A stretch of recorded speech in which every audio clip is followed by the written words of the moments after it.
webheads, and welcome to another edition of SpiderMan, the animated series podcast. I'm your host, Alex Robson, and with me, as always, is my co-host, esteemed Marvel artist, my brother, and all-around friendly neighbourhood guy, Will Robson. Say hello, Will.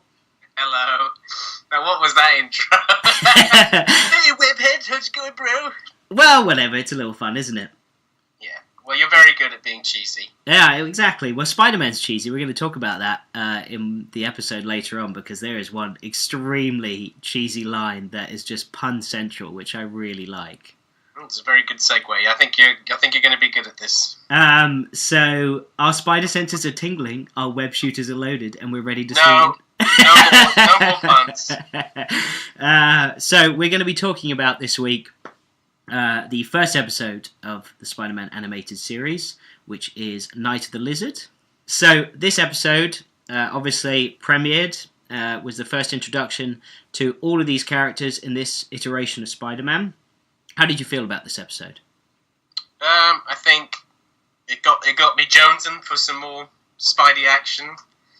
I liked all of the stuff he was saying about other superheroes, and the fact that, I know you've already told me this, and I'm sure you tell the listeners, how much this episode sets up for future episodes to come that I didn't even know was going to happen. Yeah, I agree. That's definitely a great way to kind of tease the audience where there's a lot more to come. So before we dive in and get going with this episode, I figured we'd kind of chat, catch up. You can talk about anything from the comics you've been drawing, or if you have any particular stories you want to share. I know I've got a little thing that's kind of Spider-Man related as well. And then we'll get cracking.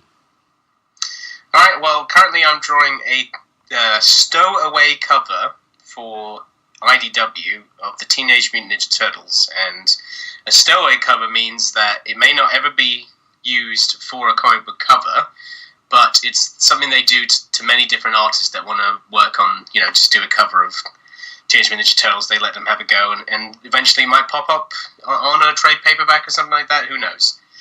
It's definitely something I've always wanted to draw. I almost had an opportunity to draw Teenage Mutant Ninja Turtles when I was, 4 years ago or something like that, but that all fell through. I spent like a week drawing a sample page, so this is a very nice thing to do, because I love the Turtles, and it's great just to, draw stuff that you like. Yeah, I agree, and I like your version of the Turtles. I mean, not that it's drastically different, but it's your style. And I think that your style actually fits the Turtle universe pretty damn well, to be honest with you. Well, thank you. If I was doing what's his name? The guy that's doing Batman vs. Teenage Mutant Ninja Turtles.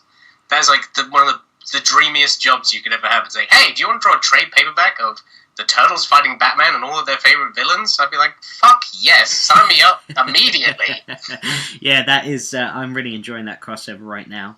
That's true for our listeners. We're big comic book readers as well. Obviously, once again, Will's a comic book artist, doing such work as Spider-Man and Deadpool for Marvel over the last summer, and obviously loads more under his belt. But we both read lots of comics and try and stay up to date. I've got to be honest, I haven't read a Spider-Man comic in a little while. Well, there's big stuff going on. Dan Slott is rumoured to be leaving the book after 10 years on Amazing Spider-Man. Well, he definitely is leaving, but they don't know who's going to be replacing him yet, so that's pretty cool.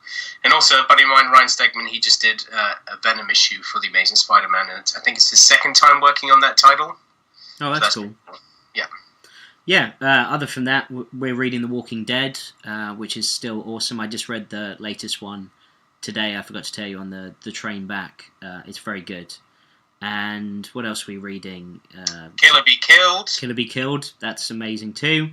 I'm reading Extremity, which is a great Image book by a buddy of mine named Darren Warren Johnson. I think he won some awards for it recently. Really good book by Image. A lot of Image titles right now. It's just, I'm not saying that I think it's because of my job. I draw a lot of superheroes, so I get a bit sick of the genre, so it's nice to branch out into other genres, Cool, and then finally White Knight as well, which is really good. Oh yeah, that's like the best Batman book on the stands right now, definitely. Yeah, it's really good. Okay, so why don't you go off with your story, because I know you said you were going to share it because it's quite hilarious. Well, okay, I'll actually stop working to tell this story because I know I'm going to get fucked off telling it. So, Friday night, I was in bed and my fiance started snoring along with my dog. I've nicknamed them the Sisters of Snore because I have a French bulldog and I have a wife, or a future wife, and they both just snore away. So sometimes I have to leave and sleep on the sofa. But recently I got these silicone earbuds, and they've been the best earbuds I've ever used in my life. You put them in, it blocks out all sounds. I feel like the opposite of Daredevil, like through my ears. Like I have like heightened senses in other places because of it. Anyway, so I had them in, but the Sisters of Snore were so loud that I was like, right, I have to go downstairs on the sofa. And I went downstairs on the sofa, and one of the earbuds felt a bit loose, so I went to pull it out. And since it's silicone, it's not a solid, it's sort of an in-between liquid and solid, just like a clay, basically. And the top bit of it came off, and some of it was lodged in my ear, and I was like, okay, that's a problem, but I won't deal with it right now, because I'm an idiot. I'll wait 15 minutes while I go on my phone, and then before bed, I'll go get some tweezers and pull it out. In that 15 minutes, my ear canal had swallowed the whole earbud into my ear, and I tried to get tweezers to get it out, and I was pulling, and it was just gone. I had to wake up my fiance, and she was like, oh my god, it's like 1:40 in the morning. I'm like, I know, I've been up for an hour trying to get this thing out of my ear. I like how you told me that your ear is a lot like an arsehole. That's what the doctors told me. They said it's like an anus. It just swallows it up, like Preparation H. So she couldn't deal with it. She said, we'll wait till the morning and we'll go to the ER. So I went to the ER, and there was a guy there, and he tried to get it out he squirted liquid in my ear, which was so painful. And then he used a vacuum to try and suck it out, which didn't work. And then he used these metal prods to try and get it out, and he's scraping my ear canal, and he's hitting my eardrum, and it really freaking hurts. And not only that, but suddenly he was like, I can't get it out, let's just try other random doctors around. So he's like, nurse, come in here, do you want to have a go? And everyone's like, yeah, let me have a crack at that. And everyone just kept hopping in and checking on my ear, trying to pull an earbud out. No success. So I was in there they said, oh, this should only take a minute. It took an hour. And they said, well, I guess you could go to the specialist, but they're not going to treat this as an emergency, so it's better off if you just wait till Monday. This is Saturday morning, so I was like, you're telling me you've now lodged this thing even further into my ear. Now it's against my eardrum. I'm in excruciating pain. This is not an emergency. You're going to leave it till Monday. They're like, yeah. So I was like, great. So over the weekend, I had a complete blocked ear. It was really hurting. And then Monday morning I went, and luckily the specialist was able to get it out immediately. But I still have no hearing in my left ear because apparently my eardrum, since the guy shot water into my ear, water got trapped behind the silicone earbud and sat there, which could have caused infection, which could have entered my brain and killed me, which would have been fun. This would have been the end of the podcast. You would have to have done a in memoriam on it, bloody episode 2. But She told me that my eardrum has pruned. Like if you go in a pool or in a bath and your hands start to prune, that's what's happened to my eardrums. She's like, yeah, it's just a giant prune. And I was like, well, I have no hearing. She's like, well, do you want to do a hearing test? I was like, no, because I know I won't be able to hear anything. And she's like, everything's fine, don't worry. But that was yesterday, today's Tuesday, and I still don't really have hearing in my left ear. So I don't know what's going to happen. I could be permanently damaged, and I blame the Sisters of Snore.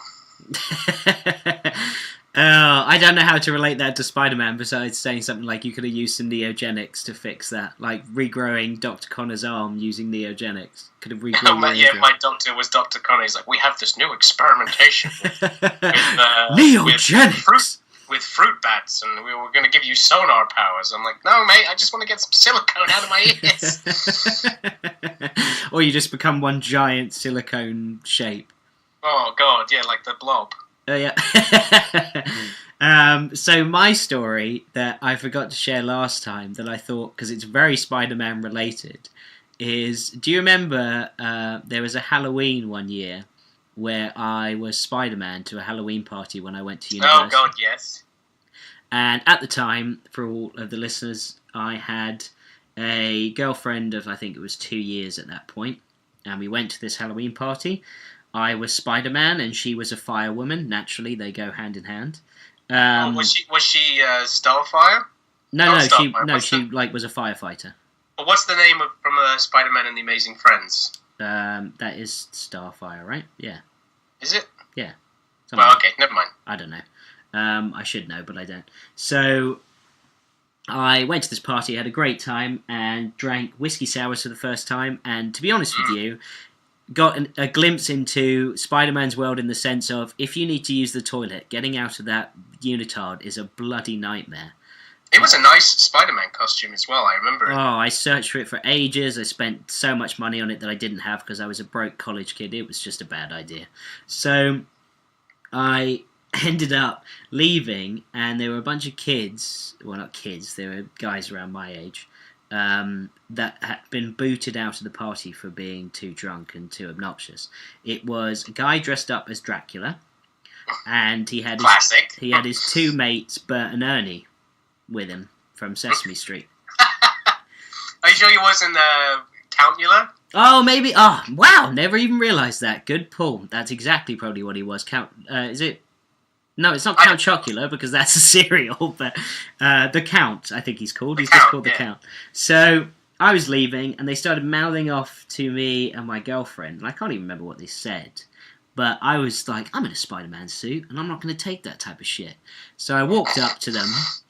And by the way, this is when I was still like pretty fat. So tubby Spider-Man at best was walking up to them, and I kept the mask on as well. Porker. Yeah, Peter. I kept the mask on, and I walked straight up to them, and I pointed at them. I'm like, "You apologise for what you just said." So can you imagine a fat Spider-Man walking up to you? Oh God, so lame as well. What a lame thing to say. So the guy, the Count, ignored me. And he started looking on his phone, and he was chuckling. And I got really pissed off. So I did something non-Spidey, and I smacked the phone out of his hand, and it broke on the pavement. Oh, Jesus. So after that, I was like, okay, now this means proper business. So I immediately realised I'm going to get into a fight, and the Count swung at me, and I managed to dodge out. And he was like, 1 punch, 2 punch. Very good. So I managed to, with my spider-like reflexes and being drunk as fuck, dodge the punch. But the moment I went to go connect... Was it just like from the Spider-Man 1 movie where you see Flash Thompson's hand go past you? Oh yeah, in slow motion. He's like, whoa. So I managed to dodge the punch. Your girlfriend's like, great reflexes. So, this is great. So I dodged the punch, and as I went in for another punch, I felt 2 separate fists connect on either side of my temple. Now, when you wear that mask, you can't see anything to the side of you. I don't know how... Wait, hang on. You were wearing the mask in this fight? Oh, the whole time, yeah. I was dressed full Spidey. Didn't have to take the mask off. So I felt 2 fists either side of my temple.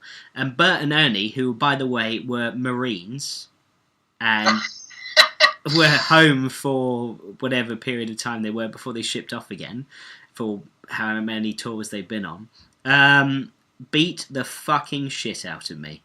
To the point where the mask, the eyes, the moment I got punched in the face once or twice, the eyes shifted to the left. Mm-hmm. So now I couldn't see at all, except for just like red, and it was getting redder and redder in my mask.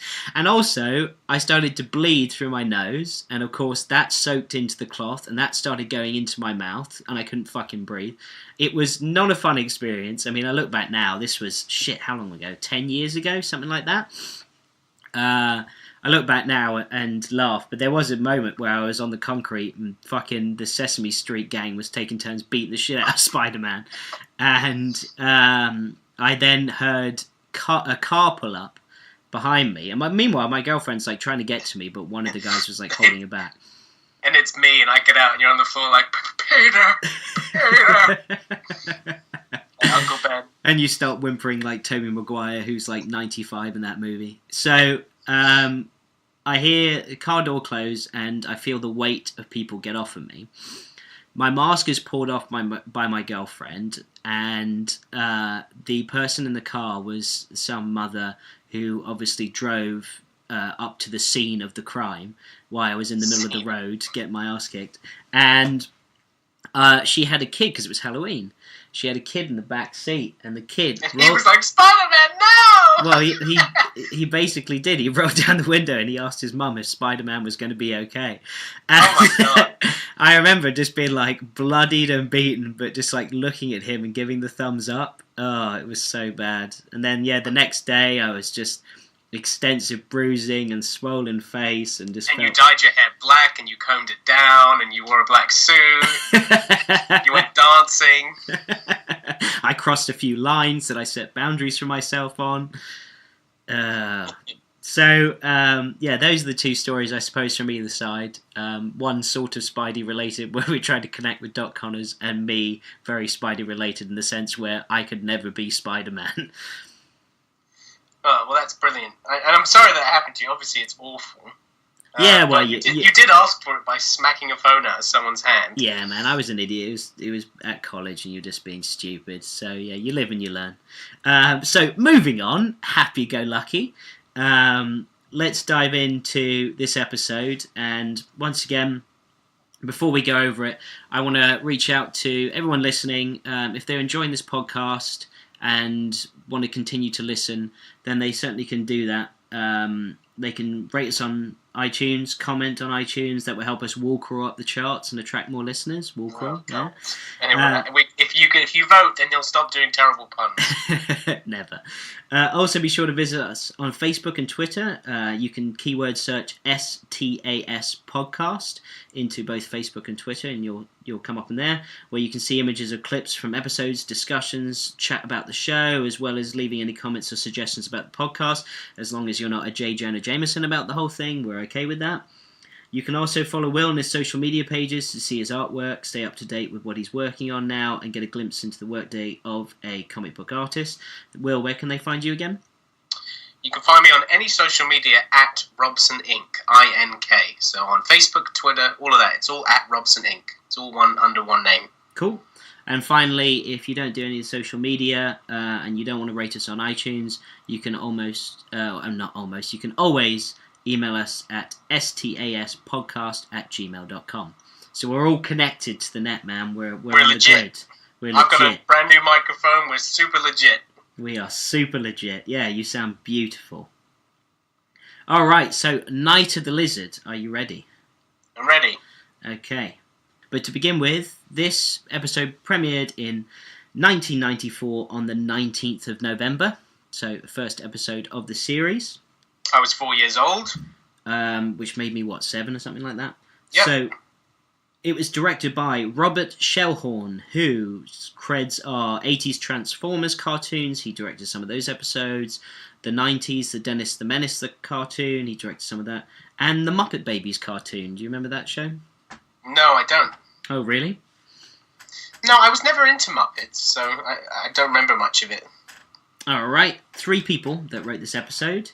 First one being Stan Berkowitz, who you would know from Batman the Animated Series, Superman the Animated Series, Justice League, Batman Beyond, Avengers Assemble, Static Shock, and many, many more comic book cartoons. So this guy is a veteran. That's crazy. That's quite a good CV. And indeed, or resume for the American listeners. And then we've got, you must know this name. Do you know the name Gerry Conway? I do know that name. Do you know who he is?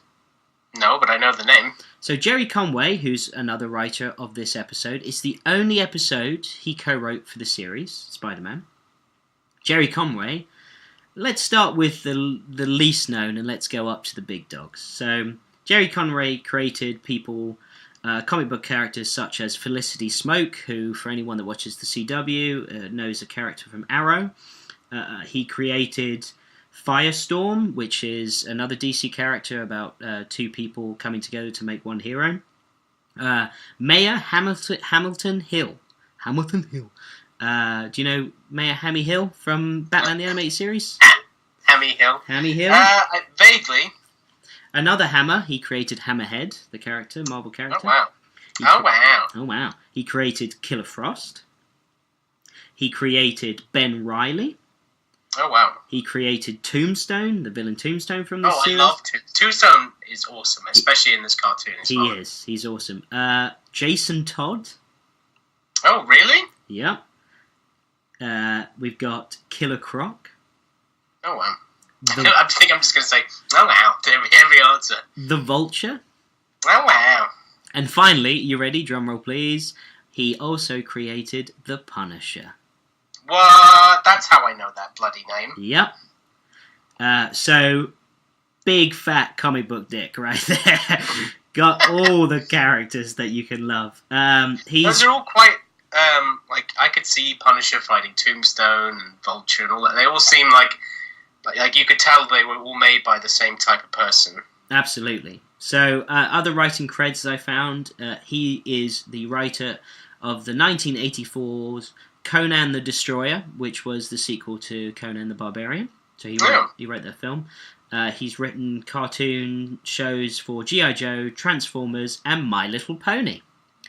Do you know, I've never seen a single Conan film. Neither have I. And I really want to. Every time I sit down to think about it, I don't watch it. It's on it's on Now TV. You can watch it. I know, but I feel like if I watch it, I'd be like, this is really bad. and finally, for an extra credit, by the way, I find it hilarious that the creator of The Punisher also wrote episodes for My Little Pony. Yeah, that's true. But finally, he is the executive producer of Law and Order: Criminal Intent. Oh, that's cool. So I'm sure you probably don't know this, but do you know if he wrote the episodes that The Punisher are in? No, he didn't. The only episode he wrote for the show was this episode. Oh, okay. But he's credited in some and uncredited in other episodes, and that's across all his characters. A lot of the time he doesn't get the cred, which is a shame. But he's also responsible for killing Gwen Stacy and Norman Osborn in the comics. Spoiler alert. Wow. If anybody didn't know, spoiler alert, Gwen Stacy and Norman Osborn die at some point. And then finally, John Semper Jr. and also John Semper. I've seen both, but I've seen John Semper Jr. a lot more than I've seen John Semper. However, on the show, when you look at the creds at the end, it says John Semper. So I don't know which one he's better off with, but that's that. We've got John Semper as the third writer on this, who's got creds like Static Shock, The Incredible Hulk cartoon, DuckTales, The Smurfs, The New Scooby-Doo Adventures, Extreme Ghostbusters, and Justice League Action, which is the latest Justice League show out right now. Oh, okay. I haven't even heard of Justice League Action. Oh yeah, he's got Mark Hamill back as Joker as well. Really? Yeah, and Kevin Conroy as Batman. But I'm out of the loop. It's very cartoony. Very cartoony.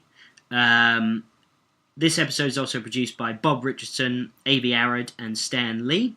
We'll do other episodes on Bob Richardson, Avi Arad, and Stan Lee in later dates, but... An episode on Stan Lee! I thought Gilbert Lee was gone for the day. You told me that. Gilbert Lee is here to stay. And finally, music by Udi Harpaz, Shuki Levy, who has done Power Rangers, X-Men, Ghostbusters, Incredible Hulk, and Dragon Ball Z themes. Yeah, I forgot. We didn't talk about that last time. Like, Dragon Ball Z was one of my favourite shows as a kid, and you weren't into it at all. This is when we watched TV separately, I guess. But I loved that show. When you told me it was the same writer, I was like, well, that just makes a lot of sense. Yep, and then also another composer is Haim Saban, who is composer of the Spider-Man the Animated Series theme, that obviously goes along with the Aerosmith guitar player, and Dragon Ball Z. It's pretty dope. Yep, and we've got voice actors featured Christopher Daniel Barnes as Spider-Man Peter Parker, Ed Asner as J. Jonah Jameson, Linda Gary as Aunt May Parker, who sadly died in 1995. Oh, what? So she's replaced at some point? She is, yeah. Sadly, she died of brain cancer. Oh, that's horrible. Yeah, so she was only doing the show for about a year. But I must say that even though someone took over, just that character in general on this show, that is the definitive Aunt May, isn't it? Oh, she's such a sweet old lady. And that's what Aunt May is to me. I don't mind Homecoming, where she's like, you know, the sexy sort of middle-aged aunt. And I know they tried that in The Amazing Spider-Man with Sally Fields, but she is supposed to be just an old woman that is just like, oh, Peter, I'm late on my bills, and I woke up again and my hip hurts, you know, shit like that. Yeah, I mean, well, to be fair, I think all the stuff they're doing in the new films is great. I thoroughly enjoyed all the character changes in Homecoming, but I do agree, like, that to me is Aunt May, but I'm happy that there's a bit of diversity as well. Absolutely. So Linda Gary, also was Teela, the sorceress in He-Man, the cartoon. Okay. And wait, so actually, I don't know if she was the voice actor in He-Man and the Masters of the Universe. I don't know if that was the cartoon or the film. I believe that's the cartoon. I don't have that written down there. I think it's the cartoon, Masters of the Universe. Yeah, and voice acting in Batman the Animated Series, Rugrats, James Bond Jr., The Tick, and many more. Do you know who she was in Rugrats? I do not, no. Oh, okay. We'll have to find that out because I'm interested. And then we got Rodney Salisbury as Robbie Robertson. That's a lot of R's. So Robbie Robertson, obviously created by... oh my god, I blanked on it. What's his name? Stan Lee? No, he's created by John Romita Sr. Thank you. John Romita Sr. So yeah, he's created by John Romita Sr. Rodney Salisbury, the actor, also does voices in cartoons such as The Invincible Iron Man. He was James Rhodey Rhodes, or War Machine. So he was Rhodey Rhodes and he's Robbie Robertson. Yep, and it's Rodney Salisbury. And he was also Chiron or Chiron in the Animatrix film. Wow, the Animatrix. I haven't thought about that piece of crap in a long time. Yep. Then we got Hank Azaria as Eddie Brock, who we spoke about last episode. Same with Ed Asner. God damn it, Spider-Man, he's always taking a bunch of... Joseph Campanella as the Lizard, Dr. Kurt Connors. So, let's talk about Joseph Campanella for a brief second. Okay. This actor, this man, was born in 1924 and is still alive. Wow. On a side note, when I was getting my ear checked out, there was a woman in the waiting room that was born. I was like, birthday, and she was like, August 12th, 1923. And I had to just look to see what she looked like. She looked good. She was in a wheelchair, and she looked like she was on death's door, but I thought she looked pretty good for bloody however old that is. No, that's awesome. 94 or whatever. Well, good for you, Granny. So yeah. She's like, I have a piece of silicone lodged in my ear.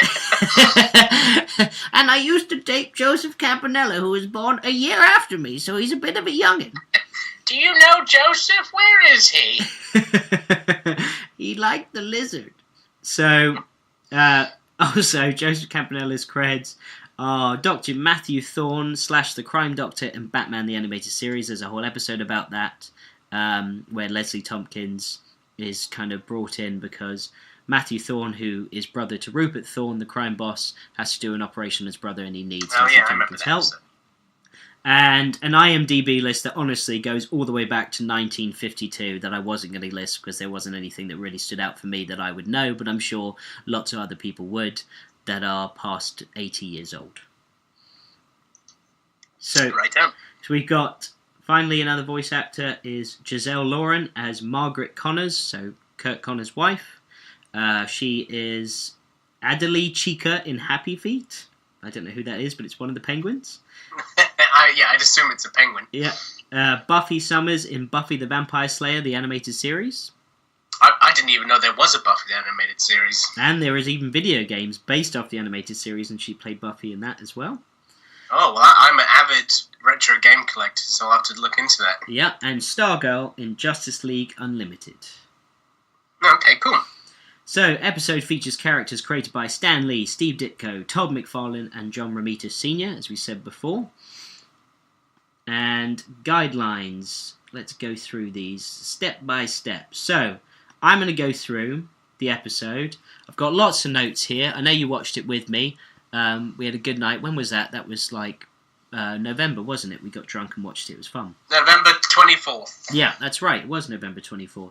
So, since then, obviously, I watched it a few more times, got lots of notes, and we'll dive in. So, it opens immediately with Spider-Man introducing us to his classic outfit and his voiceover of New York City, if only everything down there is really as peaceful as it looks from up here. So, already, we've got our Spider-Man. We've got our Spider-Man. We've got the introduction to what the city looks like. So we're setting the scene, and we've heard his voice, and we've already heard his opinion on the city that obviously plays a big part as a character in the Spider-Man universe as well. So then he web slings out there, and we hear that thwip noise of his web, which is immediately how we hear his web in the comics. I mean, that thwip noise is just. And when the any episode starts, it starts with the web sound, doesn't it? That's right, and that thwip noise is the Spider-Man web noise to me, no other. Yeah, I agree. I don't think... I mean, obviously, it's not hard to mimic in other movies, but there's a specific noise to that thwip for this animated series that nothing else has done the same way. They've tried, but that is the thwip that I know. It's thwipping amazing. It's thwipping great. Thwipping sweet. So, excuse me, in the sewers, 2 subway workers discuss the upsides to working in a shithole. Frank Azaria voices one of them, who is an ex-TV executive, which would be much better life than working in a sewer. I don't know why he gave up being a TV executive to go work in a sewer, but so be it. So Frank Azaria does other voices besides Eddie Brock in this. Then the lizard appears with glowing red eyes and looks great and right out of the comics. I mean, I do love that when he just rocks up on them and they shit their pants as he comes out of the darkness. It's pretty scary. He is pretty scary. So the men escape out the sewer hole, but one is grabbed from their truck by a scaly hand and dragged down into the sewers. That's scary too, because they both think they made it out, and then that fat bloke just gets yanked down into the sewers. Oh yeah, I thought that intro was very Ghostbusters 2, I thought. Oh, yeah, it is actually. Good pull. That's good. And then the second worker, which is played by Frank Azaria, the ex-TV executive, then drives away and leaves his new colleague for dead. So he doesn't even give a shit. He's just like, alright, you're dead, goodbye. Bye! So, and do you remember, he's freaking out. He's like, those red eyes, they're looking at me, they're chasing me. Oh yeah. Those red eyes. And he just hallucinates them everywhere, and he's like driving all over the street like a fucking maniac. So Spider-Man leaps down on the car, yells at the driver to hit the brake, and... I mean, for me, I love seeing Spider-Man on the roofs of cars. Oh yeah, that's classic. Yeah, I just love to see him peer over the windshield from above and tell him to pull over or hit the brake or something like that. It just feels so Spidey. So then we have the car flies off a bridge, heading straight for the waters of the Hudson, and then they cut right there and they start the intro. So this is the first time we've seen the intro to Spider-Man, the theme and everything that goes with it, which I think is so 90s. Joe Perry, Aerosmith doing the guitar, and it just instantly makes me want to hum that theme, doesn't it? Oh, definitely. That's why I made the theme to the podcast. Yep, absolutely. So that's great fun, really setting that stage for what's to come. We get loads of villains, characters of the show that will eventually be introduced. We see Spider-Man's origin in the intro as well. Explosions and action that demonstrate that Spider-Man is actually moving like you imagine to in the comics. He's dodging things, he's doing backflips, he's doing twists, somersaults, all of that stuff. And it's something that we've never seen until this show, because all the other iterations, he would just like kind of static 2D image of a man swinging from building to building and sticking to walls.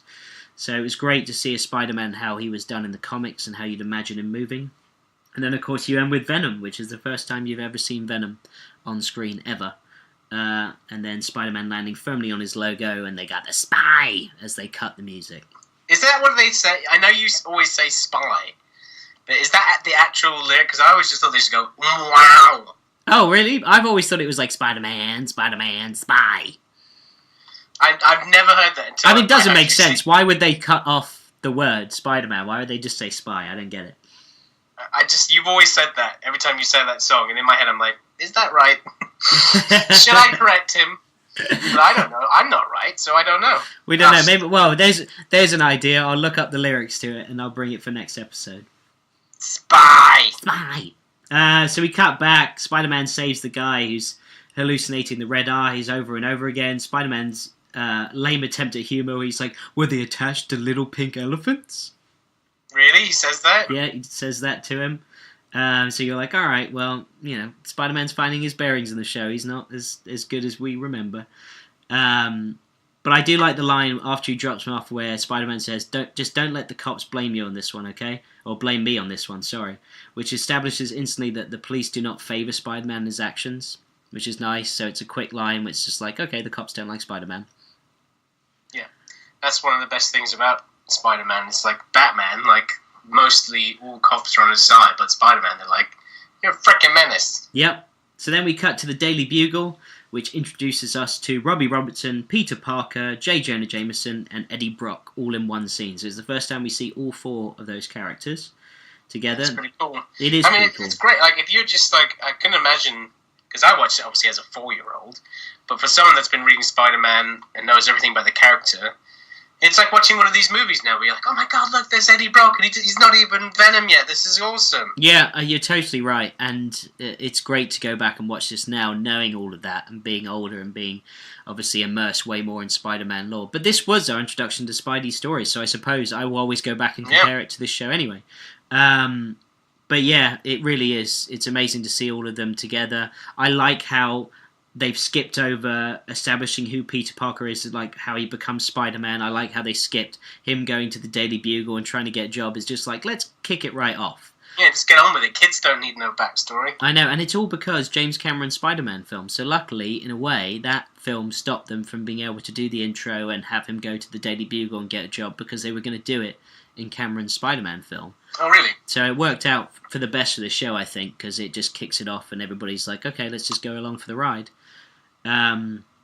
So the report of the subway worker who spoke about a lizard abducting his co-worker, which literally just happened, by the way, so I don't know how the Daily Bugle got this information so quickly. J. Jonah Jameson's literally listening to Eddie Brock be like, there was a guy and he's reporting of a lizard abducting his co-worker, and it's like... Well, isn't that because Eddie Brock is like super good at his job? And we're going to get into that, because in this episode he's fucking Sherlock Holmes. It's ridiculous. I'm Sherlock Holmes. He should not be a reporter. He should be like head of the police. It's ridiculous. It's me, Eddie Brock. I'm figuring out the mysteries on the streets. JJ favours Brock and likes to put his arm on his shoulder and stare at him lovingly, which is a bit weird. He does a lot of okay, Brock, and he's staring at him and you're like, what's going on there? You're my favourite.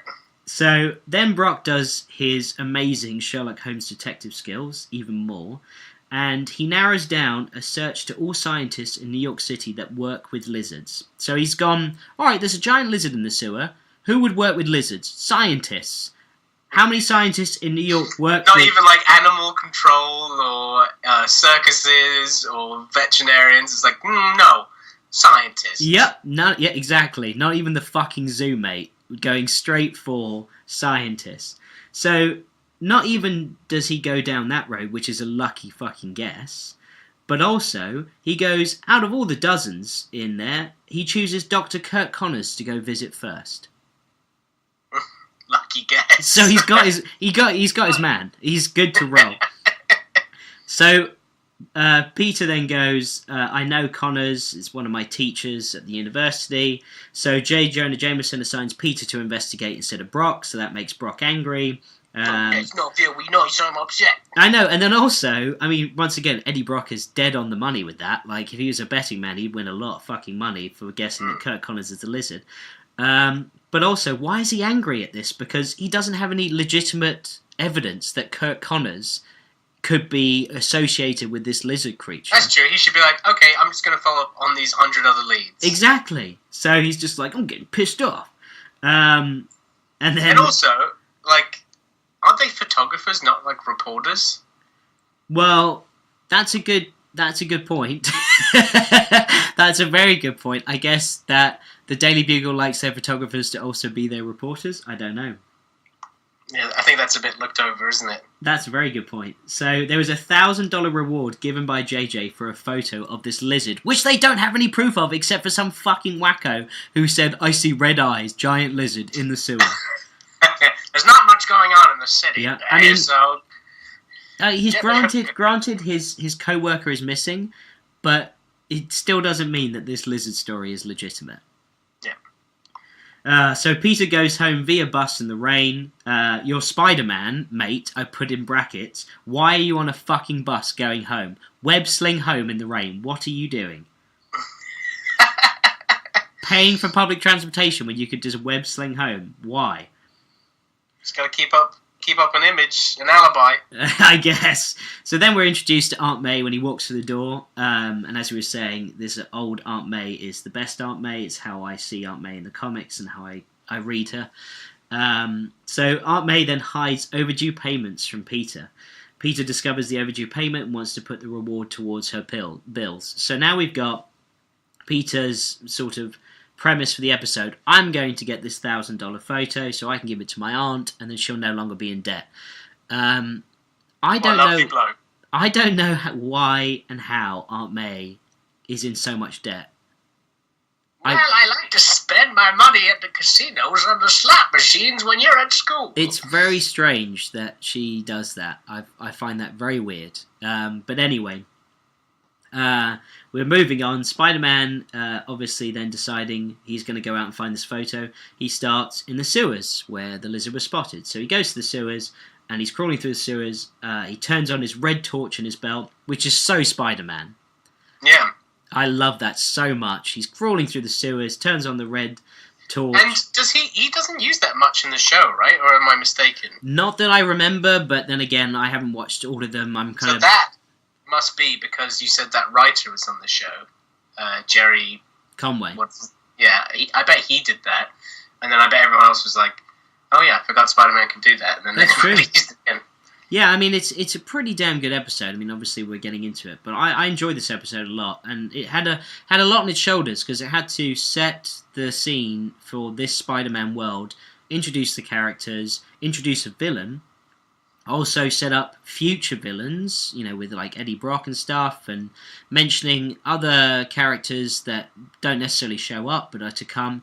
It does a great job of going, this show is going to be friggin' awesome. Trust us, we just got to get there. And they do a good job with that. And there's lots of episodes that I can't wait to watch, and I'm going to save them. A lot of people may think, oh, you should watch them all before doing the podcast. Nah, fuck it, I want to wait. I want to wait to watch these episodes in order and really enjoy them for the first time in a while. Well, I have a vague understanding of all of the story because I've watched through the show at least 2 times, so I know where it goes. But little stuff I can't remember. Yeah. Definitely.